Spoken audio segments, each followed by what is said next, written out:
বন্ধুরা আশা করি ভালো আছেন। আনটাইমলি একটি লাইভ, কারণ হচ্ছে আমার কাছে একটি তথ্য এসেছে। আমি যতখানি সম্ভব এটা ভেরিফাই করেছি। আপনাদের যত তথ্য সূত্র আছে verify করুন। সেটা হচ্ছে ওবায়দুল কাদের। উনি বাংলাদেশেই ছিলেন প্রায় 90 দিন। ছিলেন কোথায়? গত একদিন আগে আপনারা দেখেছেন যে বিভিন্ন সংবাদ মাধ্যমে এসছে যে ওবায়দুল কাদের বাংলাদেশে ছিলেন এবং এরপরে উনি বাংলাদেশ থেকে ভারতে পালিয়ে গেছেন। কথা হচ্ছে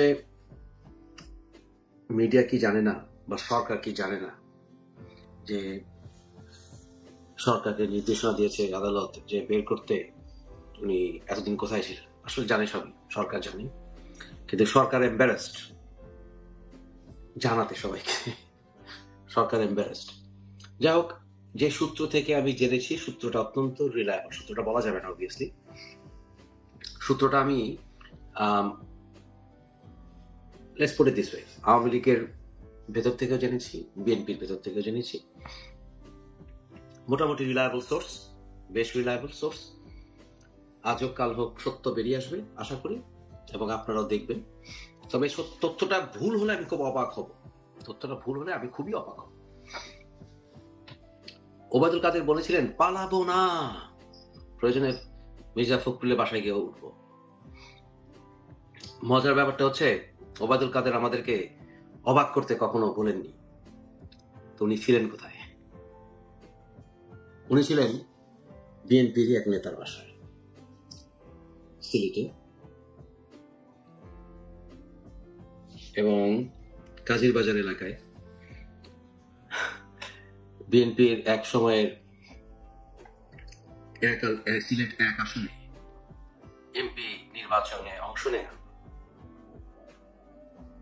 ডক্টর মবিনের সাথে উনি লড়াই করেছিলেন। যাই হোক, সেই নেতাকে খন্দকার মুক্তাদির, বিএনপির চেয়ারপারসন উপদেষ্টা খন্দকার মুক্তাদিদের বাসায় ছিলেন। খন্দকার মুক্তাদির একটি বাগান বাড়িও আছে। সেই বাগান বাড়িতে উনি খুব আরামে আয়েশেই ছিলেন, তাই ওনাকে কেউ খুঁজে পায়নি। তারপর উনি কান্দিরপাড় এলাকা হয়ে আসাম হয়ে উনি ওদিক দিয়ে ভারত চলে গেছেন। বুঝলেন কেন এই জিনিসটি এখনো সরকার বলছে না উনি কোথায় ছিলেন? সরকার জানে, বলছে নিশ্চিত উনি বাংলাদেশে ছিলেন 90 দিন, কিন্তু বলছে না কেন? বলছে না এই জন্য যে বিএনপি এম্বারাসড আপনাদেরকে তথ্য দিতে। মিডিয়া যারা জানে তারা এম্বারাসড। যাই বললাম, আপনারা তথ্য সূত্র খোঁজেন। 15 দিনের সময় দিয়েছে সরকার, 1-2 দিন চলে গেছে। আমি আপনাদেরকে আগেই বলে দিলাম আমার কাছে যে তথ্য আছে। খন্দকার মুক্তাদিরের বাসায় ছিলেন, যিনি বিএনপির নেতা, এমপি নির্বাচন করেছিলেন 2014-তে। এখন কেন খন্দকার মুক্তাদির ওনাকে থাকতে দিয়েছিলেন? কারণ খন্দকার মুক্তাদির উনি গ্রেফতার হয়েছিলেন মিছিল থেকে, এবং সেই সময় ওবায়দুল কাদের সাহেব ওনাকে ছেড়ে দিয়েছিলেন। ওই ঋণ শোধ করলেন খন্দকার মুক্তাদির। বিএনপি এখন কি বলবে? এম্বারেসিং, তাই না? পালাবো না, মির্জা ফখরুলের বাসায় না গেলেও বিএনপির নেতার বাসাতেই উনি ছিলেন।